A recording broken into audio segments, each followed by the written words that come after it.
everyone.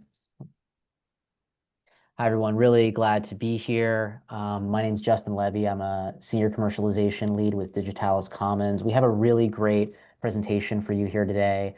It's a really common experience that I think we see with our clients, with performers, with customers is really understanding the distinction between end users and buyers because that analysis becomes key in how they think about the commercializations of the technologies that get developed. So we're going to talk about that topic today. And real quick, I'll just tell you who I am. I've been at Digitalis Commons for about 6 months, but I have about 15 years experience in academic technology transfer and biotech business incubation. But I'm really honored to be joined here today by Tracy Warren, who has a lot of expertise that she's going to offer and share with us on this topic. So Tracy, I'll invite you to introduce yourself. Thanks, Justin. Welcome, everybody. As Justin said, I'm Tracy Warren. I've spent the last 20-some years doing early stage investing, largely with academic medical centers and institutions in the healthcare space. I'm currently a XIR with Digitalis Commons and serve as the lead for the Go Red for Women Fund at the American Heart Association. So very excited to be here today. I think one of the opportunities we're going to talk about, which is really just unraveling the complexities of the healthcare system. The introduction of your users and your buyers takes a lot of layers. And what we're hoping is the presentation today can really help to have you step back and strategize and think about those different stakeholders and players and how they will impact the adoption and commercialization of technologies today. Next slide. So we will talk about those different individual stakeholders across different asset classes. So whether you're developing a therapeutic, medical device, software or technology, we're going to talk about a specific case study to kind of give you some real world examples of how the consideration between a user and a buyer can impact success. We're going to give you a framework to use as you look towards commercialization or think about the commercialization of your solution. And then again, I think circling back to different stages of commercialization from early discovery through later evaluation and market assessment, how to think about those and what those considerations should be. So our healthcare system is nothing but complex, and I think this is a great graphic to help outline the different stakeholders within commercializing technologies, and that's all the way from funding sources, influencers, the general public, patients, providers, etc. And so we're going to talk through how these different stakeholders play a role in the assessment of your technology, in the commercialization of your technology, in the approval of certain technologies, and how early on you really want to start to consider those stakeholders and their interests, and whether they're aligned with your objectives or perhaps misaligned or at least in conflict with your objectives. There are often winners and losers in healthcare, and by that we mean folks who may benefit or lose, whether that be a procedure, whether that be access to a patient, whether that be information or data. And so we're going to talk through some of those features in our case study as well, and how to help you get ahead of those alignments or misalignments in thinking about your solution. Yeah, and Tracy, go ahead, Please go sorry. ahead, Justin. Well, one more thing I think it would be helpful to add, I think, on that is the idea that like within the healthcare system, as you outlined, whenever a certain player like sort of is potentially has an opportunity to save money, to save cost, we're going to see that another side of another entity within that healthcare system might have an opportunity to expense costs. And so the idea that sometimes we're going to see different players having these conflicting interests, and part of that is going to be figuring out how do we get something to patients and clinician that addresses those different components. Absolutely, and that's a great segue into talking about buyers. Things need to be purchased, whether that's by a health system, whether that's by a payer. Who is paying for the solution that you're offering, and how does that align with those incentives or misalignment? Because again, I do think you cannot ignore the fact of economics in healthcare. And to your point, is a group saving money? Are you getting higher quality scores? What are those factors that play into those considerations on whether or not to purchase or integrate a solution? In our healthcare system, we have, primary care providers, we have specialists, we have patients themselves advocating for care. Who controls that patient journey? So as you think about a disease or a condition, you really need to step in the shoes of that patient and understand that patient's journey. Who touches that patient? Who needs to refer that patient? What tests or other experts are brought into that journey? And how do we think about that when you have interdisciplinary teams or multi-chronic conditions, and understanding those motivations on those different stakeholders as that patient goes through that journey? And is that accelerating the journey or creating roadblocks in that journey? And where patients can, pay for their own or advocate for themselves, how do they play a role? And are there opportunities for business models to be set up to support that? So it just goes to say we've got a lot of complexities in how we think about introducing innovation into the healthcare system. And this will be a first of many attempts to start to unravel that complexity and see if we can help you think about it from a path of your own solution. So this is a very high-level summary. We wanted to talk through the different types of technologies, and there's are very broad categories. We understand there's a lot of specialty within healthcare. But I think when we think about stakeholders, those are folks who influence or otherwise are exposed to the different solutions. So on the far left, the sector side, you'll see we have biotech or pharma, we have diagnostics, devices, digital health. Obviously, services as well could play a component. And I think what we want to show here are just the different stakeholders, how they play a role in those different sectors, and then what considerations you may want to have as you think about introducing innovations or interventions in those categories. So for example, in biotechs, you think about a prescription, right? Your providers, whether they be primary care or specialists, create prescriptions. Often your health insurance plan will reimburse for those.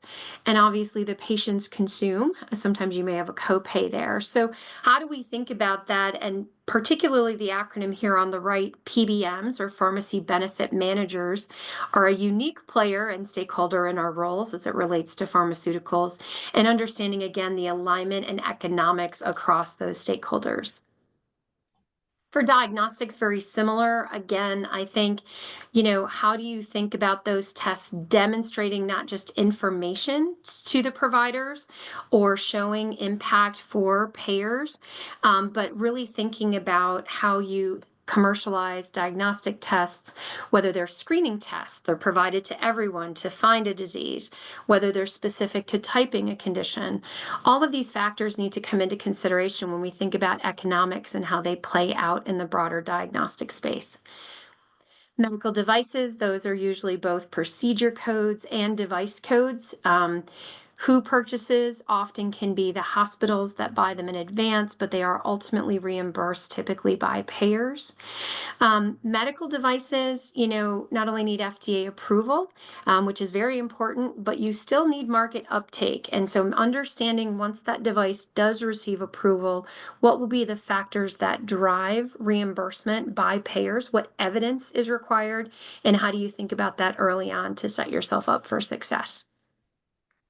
And digital health really has a variety of go-to-market solutions, if you will, on who those buyers could be.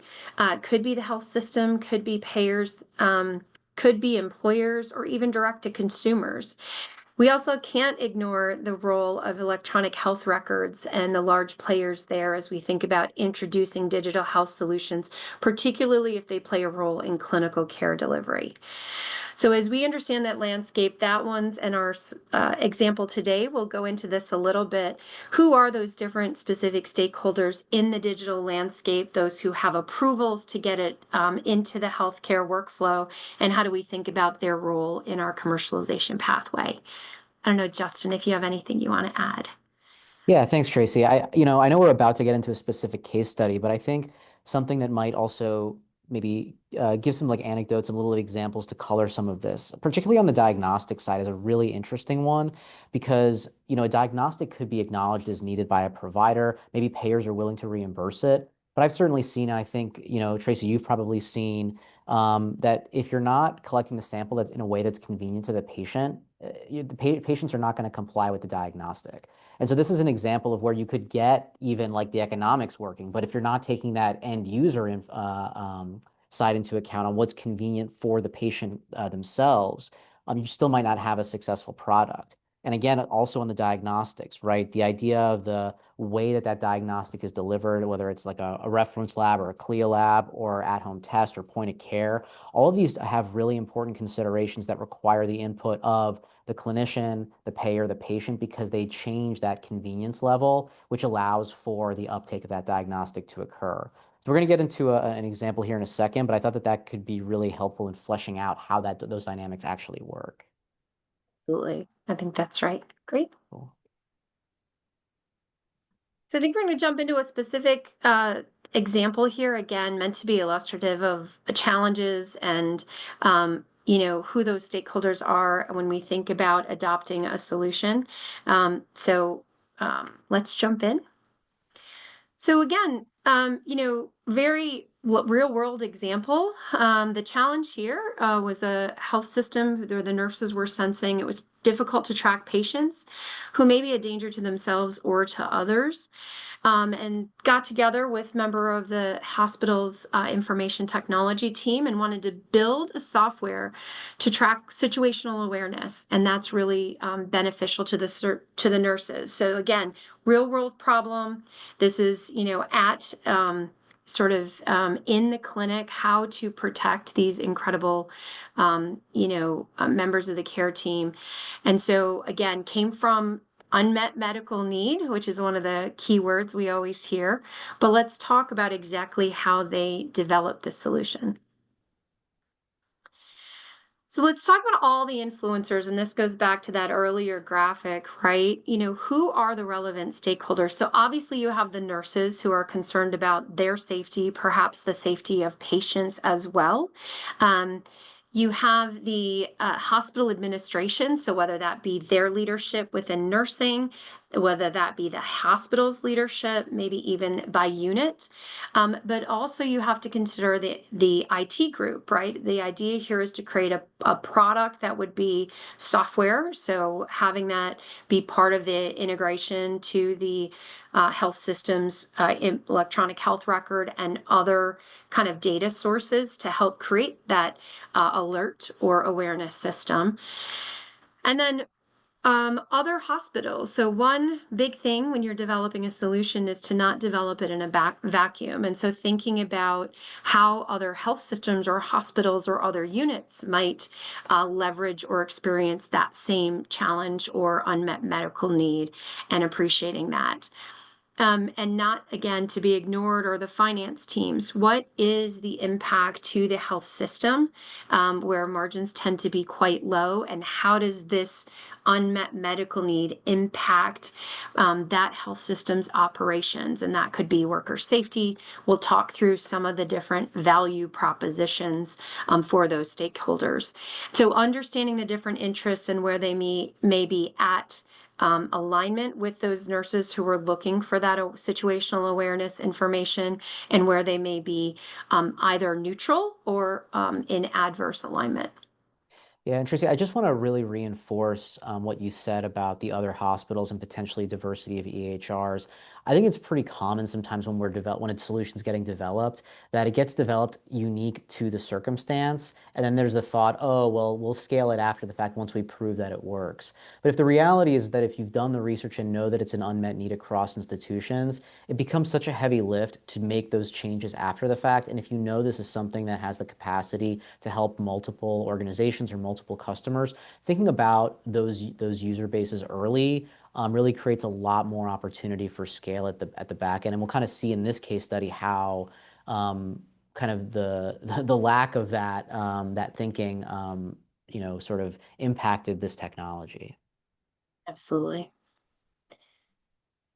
So again, early on, when we think about solutions, people don't like to um, think about the economics of healthcare, but unfortunately, it drives a lot of the decision making. So, who might pay for this solution, and what would be those motivators, and what would prove the value or the ability to make an investment to see an impact? And that may be on care, we'll talk about on pure economics, or whether that's really on other factors that can help support better care delivery.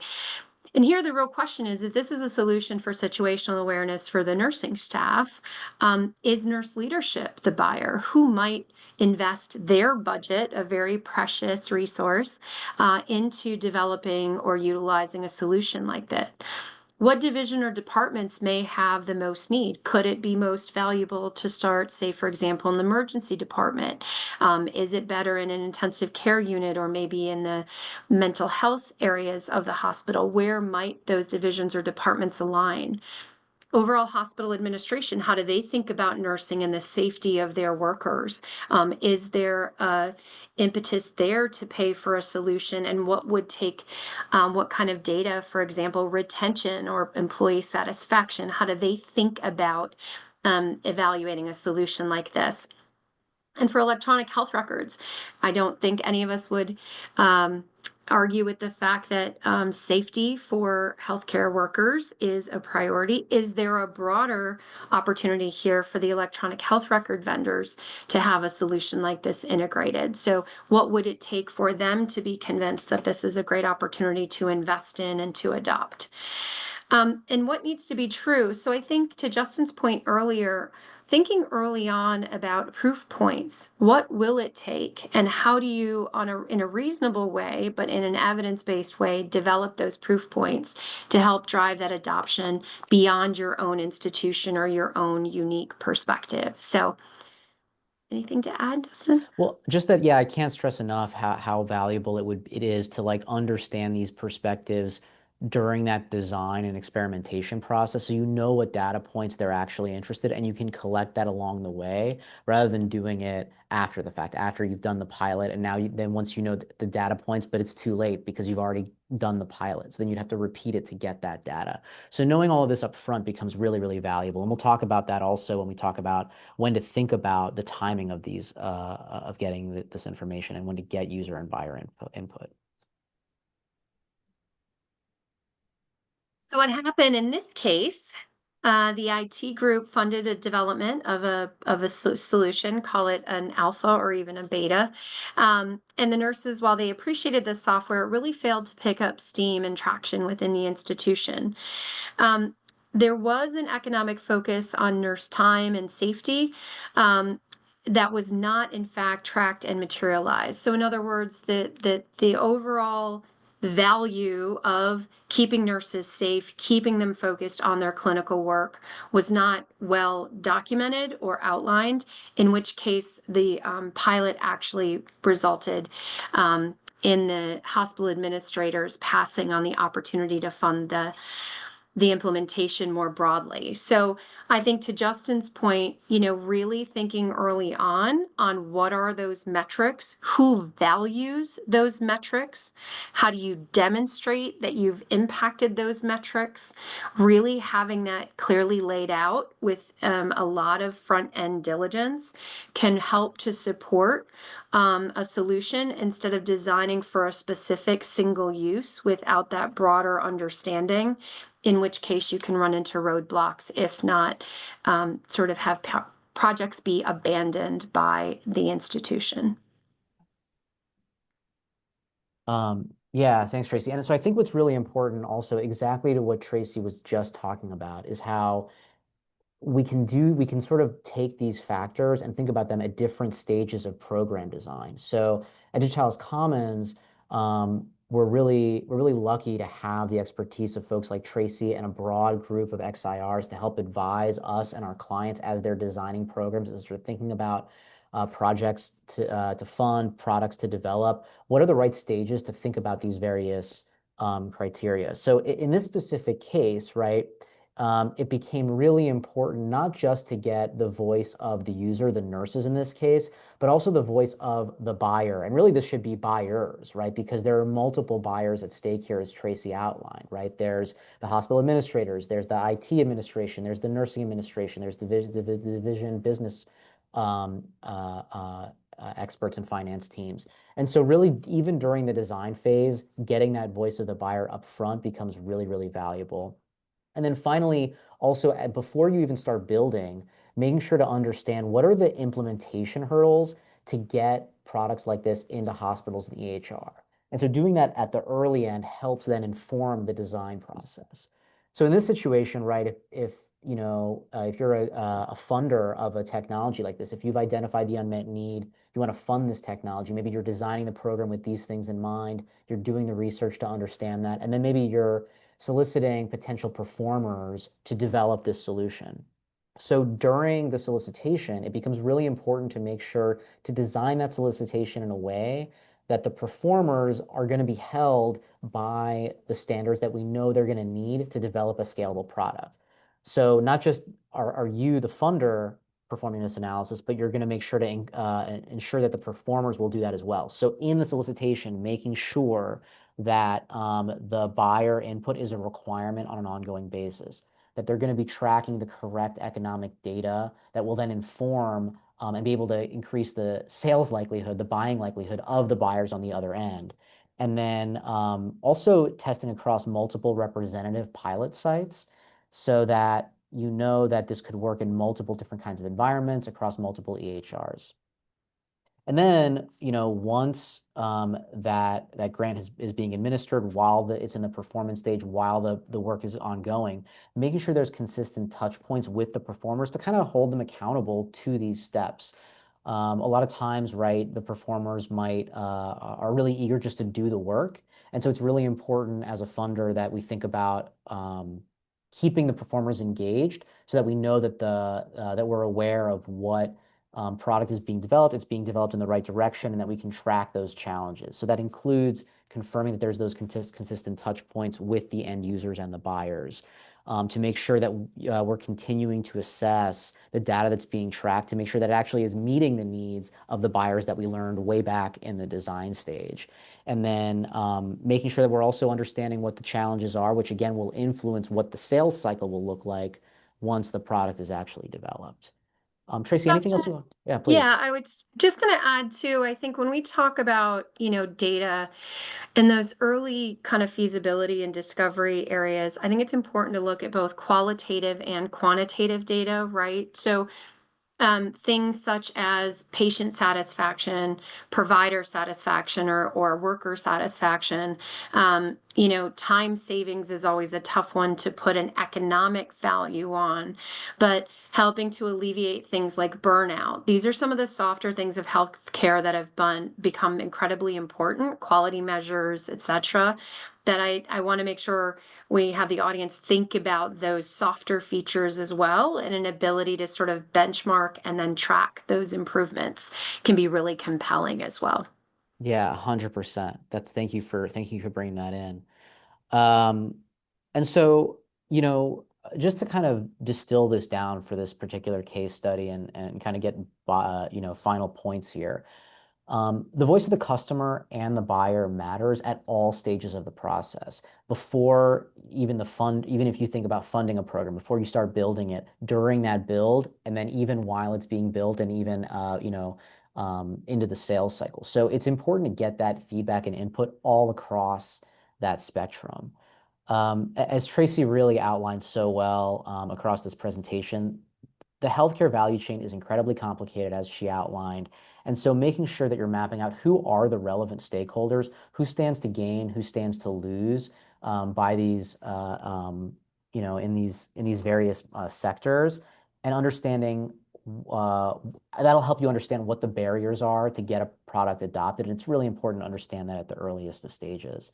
And then finally, making sure that you have a representative sample of customers. So you're not building something, designing something for a single customer. And that's particularly true in digital health solutions, but that's true, I think, across all of the asset classes that Tracy spoke of at the very beginning of the presentation.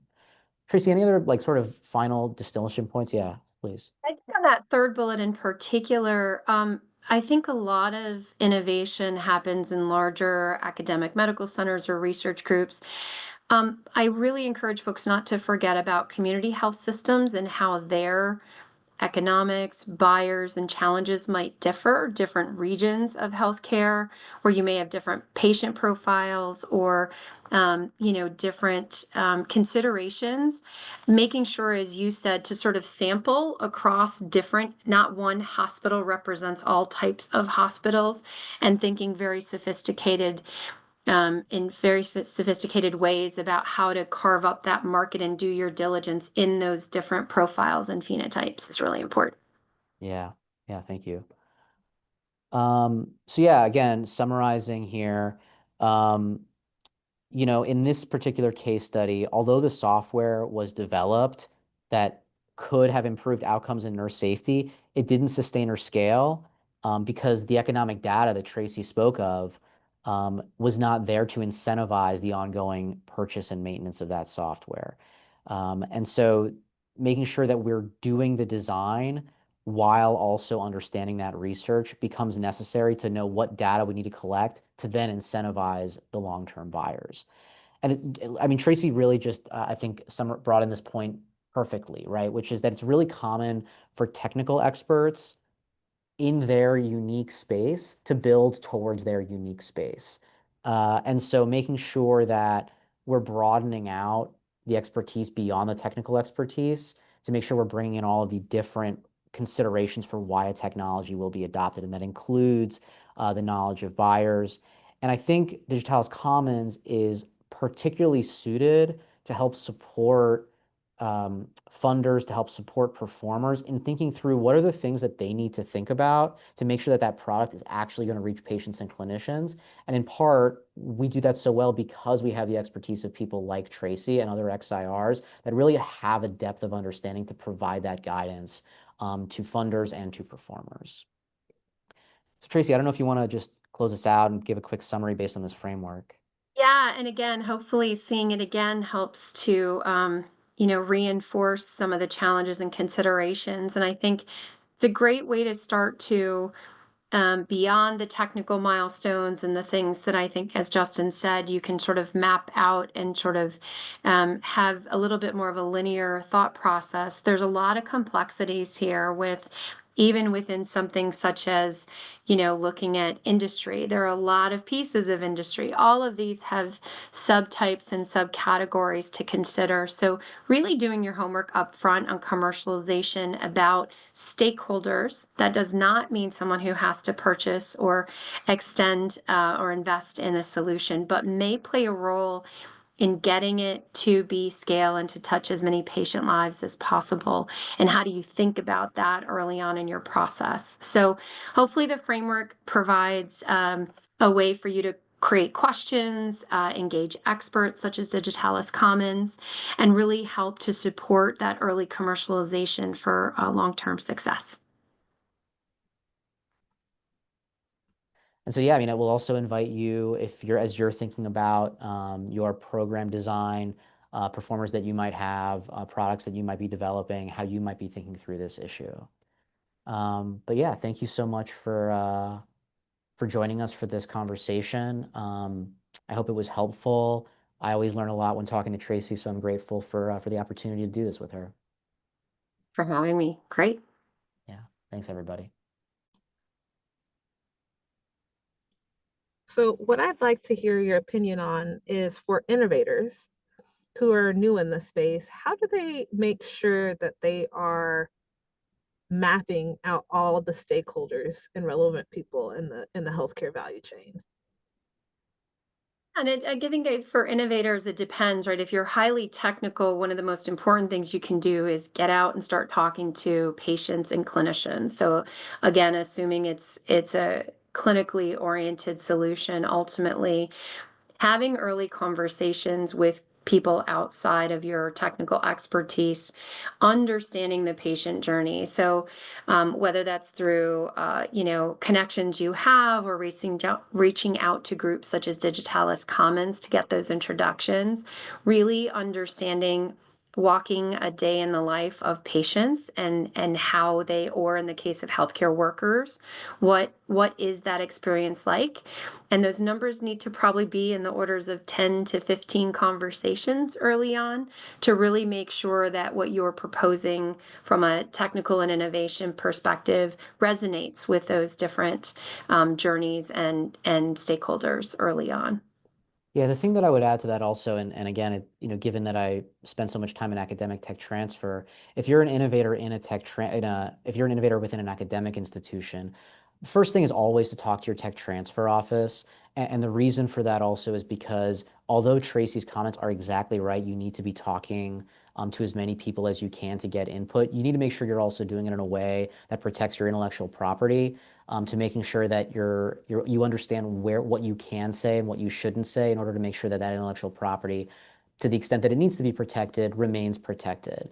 And that's the sort of a first step. And I think if you're an innovator outside of an academic institution, just make sure you're getting IP counsel first and guidance on what you can and can't and shouldn't say when you're having those conversations.